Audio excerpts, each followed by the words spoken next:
Okay, good afternoon, everyone. I think we'll get started. We've got about 500 people and more joining us on the line here. I want to thank you again for joining us for a technical briefing on today's reopening roadmap announcement from the Government of Ontario. Specifically today, we're going to talk about its impact on Ontario's heritage, sport, tourism, and culture industries. And to kick us off, I'm going to throw it over to Minister MacLeod for some opening remarks.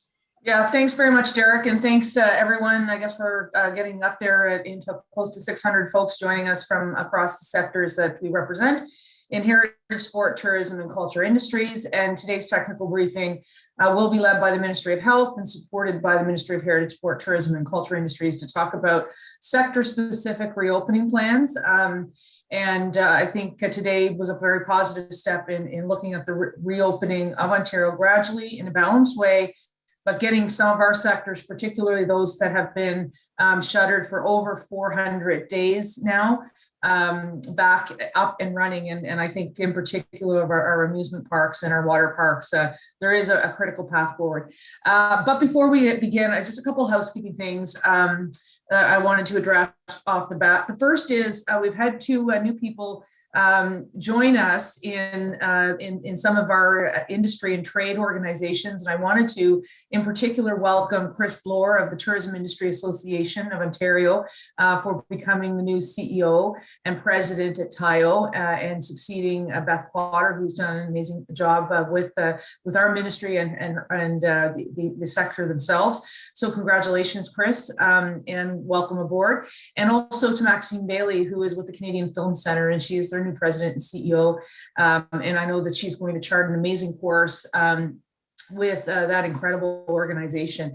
Also, just wanted to congratulate the Canadian Screen Awards. I was able to participate virtually, of course, and we do have the Junos upcoming, and I'm really excited because it's the 50th anniversary. And then I'd be remiss if I were not to lament my loss of the Ottawa Senators from the playoffs, but of course, congratulate the Toronto Maple Leafs and wish them well.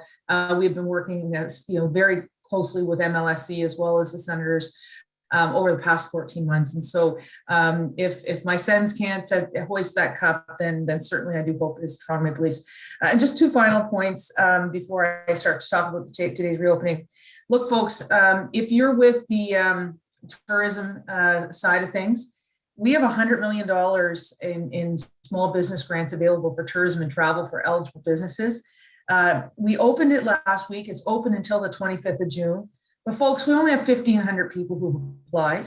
It only takes 2.5 days for these to be processed and get money into your account. And right now, that means we've only got about 3.6 million of $100 million out the door. So we're hard hit sectors. You gotta apply. Same thing with the Ontario Trillium Foundation. We increased their budget over the next 2 years by $105 million, and we didn't have a whole lot of applications. So we've extended the deadline to June 1st. So if you're in sport, tourism, recreation, culture, you have a museum, this is your opportunity to make those applications. So again, the Small Business Tourism Grant and the Ontario Trillium Foundation Grant, one goes to the 25th of June, the other to June 1st. We extended the deadline for OTF. That's really important because we know that we got to get through this health crisis in order to reopen. And in order for us to reopen, we have to meet those health conditions, but we also want to make sure that we're stabilizing financially. So just wanted to echo on that. So today's reopening, we're going to be joined by Alison Blair of the Ministry of Health, along with Chris Harold from the Ministry of Health, and we'll be walked through a deck by Dr. David McEwen, who has been briefing my team as well as others throughout this process last couple of weeks, and in particular this week. And then we'll have an opportunity to hear from my ADMs, both Kevin Finnerty, who many of you know on the tourism and culture and heritage side, and then of course Tyler Curry on the recreation, sport, and honors and awards side of things. I will say I'm happy today that we've been able to work with health and others to get golf and tennis and other outdoor amenities opened up by 12:01 a.m. on Saturday morning. I think that will relieve a lot of pressure that folks are feeling as we extend the order for the next couple of weeks. They're also going to provide clear guidance and criteria for many of the sectors that have been shuttered for, as I said, 435 plus days. In particular, I look at the theme parks and the water parks, as I had mentioned before. I've already brought reopening plans for tour boats, amusement parks, water parks, and campgrounds and campsites to the Jobs and Recovery Committee of Cabinet. And I will be bringing more for sport, festivals and events, and agritourism tomorrow. Many of the sectors that are still shuttered are within the carriage of this ministry. And so we have been quite busy appearing before that committee with those reopening plans. So we'll be able to provide some specific answers probably to your questions today. There will be others that will be forthcoming in the weeks ahead. But you do have now a few steps ahead of us that clearly lay out the criteria and the thresholds for more reopenings. So today's announcement, as I said, deals with steps that we continue to work with health and on sector-specific plans, both at the health table and, as I said, JRC. Still more clarity is needed in a few areas. I've got a few that we looked at. I know folks will be asking me about drive-in and drive-through entertainment. The Ministry of Health is going to give consideration to drive-in and drive-through entertainment and where it best fits in the roadmap based on the established principles that were announced today. With respect to live stream and virtual events and entertainment, that's been placed in step 2. This is in keeping with the principles of the new roadmap, where limited indoor services are scheduled to resume in this step. With respect to cinemas, the roadmap to safely reopen Ontario outlines 3 steps to easing public health measures under the province-wide emergency break and stay-at-home order, and is guided by the principles. In general, there is an initial focus on resuming outdoor activities with smaller crowds where the risk of transmission of COVID-19 is lower, and limited retail with restrictions. This is followed in step 2 by further expanding outdoor activities and resuming limited indoor services with small numbers of people where face coverings are worn. And finally, in step 3, there will be an expansion to indoor settings such as cinemas. This approach is again in keeping with the safe and cautious reopening of the province, with emphasis on lower risk settings first. I did ask about body contact in sports. Outdoor sports and leagues will be permitted to operate in step 2. Consideration will be given to permit body contact. And as many of you know, body contact was previously banned in all levels of sport, with the exception of the AHL and the NHL, and in certain areas with respect to other professional sports. So indoor sports and recreational facilities will be permitted to operate in step 3 with capacity limits.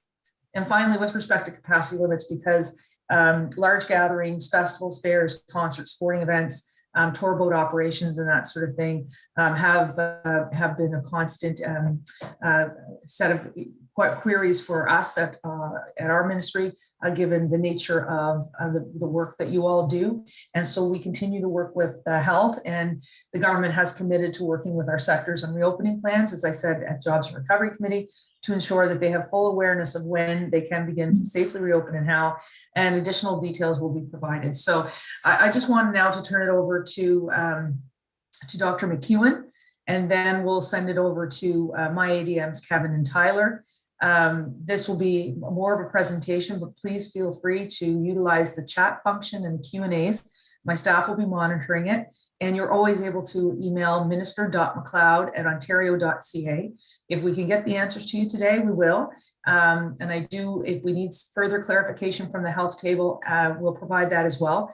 And so just wanted again to say thanks to all of you who are on here today. And I think today, as much as we want to all open and have everything like it was back to normal, I think today was a very positive step in the reopening of Ontario. So with that, I'll now turn it over to Dr. McEwen, and he'll walk you through a deck. Thank you. Thank you very much, Minister McLeod. I'm just going to walk through a few slides to explain the roadmap and the public health thinking behind it. Next slide, please. So the situation in which we find ourselves now is certainly one that's improving. We're seeing the number of new cases of infection every week falling week by week. However, we have to recognize that the rate of transmission in the community remains fairly high, and that's reflected in the pressures in our intensive care units, which are fairly full. So we still have work to do in order to bring the pandemic under full control.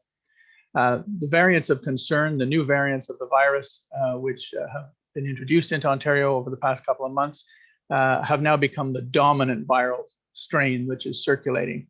And they bring with them their increased transmissibility, increased risk of serious illness and death. So that makes a difference to how we approach pandemic control at this point. Ontario's efforts to implement vaccination have been very successful so far. We're now seeing more than half of the adult population has received their first dose.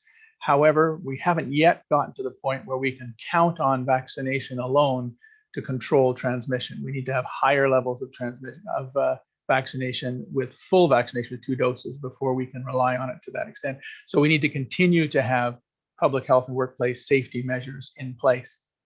And lastly, the public health system, the local public health, we're tracking very carefully its capacity because the work that it does in case and contact management is going to be very important, and we're going to be relying on that when we lift the public health measures and restrictions.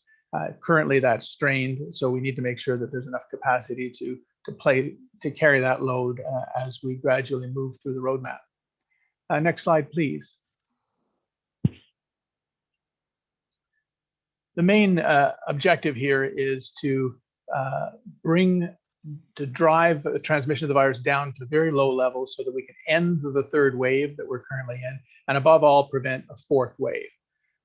If we were to relax the public health and workplace safety measures prematurely before we'd reached those low levels of transmission, it could well bring on a 4th wave, and that would bring with it, of course, more deaths and long-term disease, a further strain on the healthcare system and the public health systems, which even now are having a significant impact on the delivery of non-COVID health services. There are a lot of people out there who need care, who need elective surgery, who can't get it because of the burden that the COVID is placing on the healthcare system. There's also a risk that if we went into a 4th wave, we would see decreased compliance with those voluntary and regulated public health and workplace safety measures, which we depend on. There's only so long that we can keep asking people to do the right thing. Finally, if we continue to have high levels of transmission, it increases the risk that new variants of the virus will emerge, as has already happened. And finally, clearly, a 4th wave with a 4th set of lockdown-style measures would be quite devastating to the economy. Next slide, please. So I'm going to describe the roadmap. Next slide, please. It is a different approach. We're not ready to implement it yet, but we want people to know what the path forward looks like and how the province will move to exit the province-wide emergency break. The previous framework, the colored framework, called Keeping Ontario Safe and Open, was developed for a different part of the pandemic. It was designed to respond to conventional COVID variants. It didn't take account of the new variants of concern, which operate differently. It, of course, didn't account for the vaccination program, which we now have a key part of keeping transmission under control. And we've also learned a lot about through our own experience with exiting lockdown style approaches, as well as looking at the jurisdictions around the world which have faced similar problems and have had their own experience with exiting a lockdown. So all of that wasn't available and wasn't part of the design of the previous color framework. As a result, the Chief Medical Officer of Health has advised that Keeping Ontario Safe and Open framework is not really the right way to move at this point, no longer serves its intended purpose, and is not what's going to guide the government in exiting the province-wide emergency break. So we are proposing an approach which is different and which takes account of the different circumstances in which we find ourselves, in particular lessons learned. Next slide, please. The goals of the current roadmap are ones that I'm sure you would agree with. We want to achieve and maintain low levels of community transmission of the virus. We want to prevent the mortality and morbidity which comes along with high levels of transmission. We want to protect health system capacity so that it's not overwhelmed. And by controlling transmission in the community, we actually make schools safer for in-person learning, because we know that a lot of the cases which occur in schools really are a reflection of community transmission. We need to, as I said earlier, protect public health capacity and finally reduce the inequitable impacts of COVID-19. These are the goals of the roadmap. I want to emphasize that the roadmap is a path to get us out of the current wave 3. It's not a long-term prescription for what the new normal would look like in Ontario. That's still yet to come, but it will take us out of the current wave and prevent a fourth wave. Next slide, please. So there are a number of components of this roadmap. The first is that it is a stepwise approach consistent with the principle of a safe and gradual reopening. The movement between steps is based on a set of indicators and thresholds, including vaccination coverage as a really key one, but also looking at capacity in the health system and indicators of viral transmission, including the rate of cases. Now, it's unlikely that all these thresholds will be met at exactly the same time. They tend to move together, but we're going to have to make decisions at each step which take into account all of the measures and conduct essentially an overall risk assessment informed by advice from the Chief MOH. Timing, we don't want to move too quickly. Everyone is anxious to get out of this, but as I said, if we end things prematurely, we run the risk of a fourth wave. So we want to see a minimum of 21 days between steps so that we can see what the impact of the previous change has been. We would expect if we increase opportunities for transmission that we would see some increase. We want to make sure that increase in cases can be managed. And finally, this roadmap, unlike the previous framework, is being applied at the provincial level. The whole province will go through the steps at the same time. And this will help to discourage intra-provincial travel in which people access services and settings that are closed in their own home region. Next slide, please. There are some clear principles underlaying how the roadmap is constructed. It's based on the science that we have, where we know that outdoor exposures are much less risky than indoor exposures, and grouping small numbers of people is much less risky than large numbers of people. So in step one, we'll see resuming outdoor activities, particularly where the risk of transmission is minimized, with some restricted non-essential retail.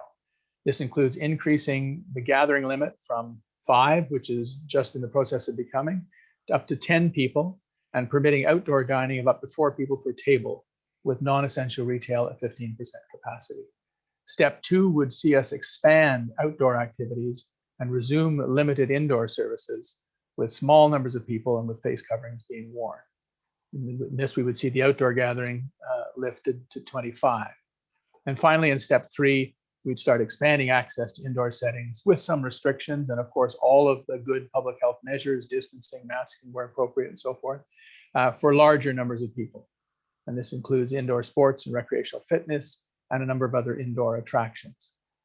These are examples on this slide. Obviously, there's a much more comprehensive list which will find its way into the regulations. The next slide, please. And finally, this is a summary slide which lays out the 3 steps, the basic principles for each one, and a sample list of some of the activities and venues which would be permitted to open at each step.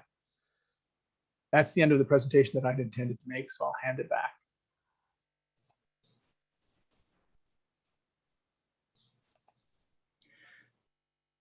Thank you very much, Dr. McEwen. I'd now like just to turn it over to my superstar rock star, Kevin Finnerty.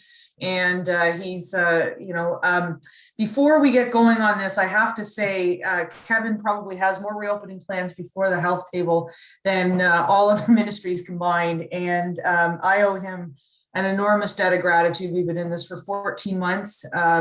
I know I'm physically exhausted today because of all of this, and I can't imagine where he's at, but he's still smiling, and he's still here. So very grateful for that, Kevin. Thank you so much. And I'm going to turn it over to you, and then we'll turn it over to Tyler. Okay, thank you, Minister, and thanks for your kind words. Remember, this is a team sport, so we've had lots of great collaboration across ministry. So I'm going to try and get at some of the high-level questions that are coming in, because there's so many that are coming in at once that we can't answer them all in detail. But a lot of questions are coming down to what will the capacity limits and restrictions be in steps 2 and in steps 3 for whatever sector I'm interested in. I think it's important to note that that level of detail is something that we collectively will be working on over the coming days and weeks. And once it's determined, we'll be in communication with you, but don't have that specific information for you today. So just wanted to be able to answer all those questions like that. A number of questions have come in about when will live streaming and performing arts venues be allowed. That's going to be enabled in step 2. There's a lot of questions with regards to tour activities and when will guided tours be enabled. That's once again, that is something that would happen in step 2. Lots of questions about drive-in and drive-through events. And as the minister said at the beginning of the session, that's something that we are working on with the Ministry of Health and making a determination based on public health advice as to where they fit most appropriately in the framework. Important to note, though, that I think drive-in cinemas will be enabled to open in step 1 of the framework. There's a number of questions related to seasonal campgrounds and campsites, and they will be enabled to open in step 1 of the framework. So those, I'm just trying to hit some of the key questions at a really high level.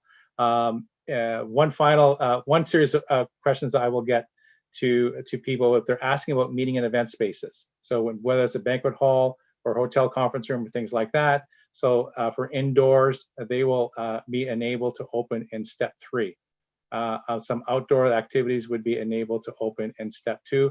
Once again, there will be restrictions on these activities. And as I said before in a previous answer, a lot of these details and restrictions are not available today, but will be made available as we work through these issues with our colleagues at the Ministry of Health and across government to get the information to you that you need. So I will stop at that, and I can turn it over to my colleague, Tyler Curry, to maybe tackle some of the sports questions. Tyler, over to you. Thank you, Kevin. I appreciate it. Much like Kevin said, a number of the questions relating to sports are in regards to some of the details that we'll be working through with our colleagues at Health, and we'll be consulting with our stakeholders as we go through that process, and hope to provide you some more information as we go along. Some questions here that we'll hit off, and like Kevin said, to the extent that we're not able to answer any of these now, we'd be happy to circle back and get into more detail when we're able to. Thoughts on percentage of fans for sporting events. We're working right now with our colleagues in Health and having that conversation, and we will continue to work with our sports stakeholders to inform what that will look like later on. About day camps, there's a number of questions here about day camps. Day camps are permitted. The Chief Medical Officer of Health has some guidelines that are being revised and will be distributed, I believe, to the Camp Association. Indoor sports and recreation, and a clarification on participants indoors and outdoors. Again, that is something for indoors that we'll be speaking about and setting out once we go along. Programs for sports associations that do not qualify for Trillium. I'd be interested personally in hearing what you're referring to.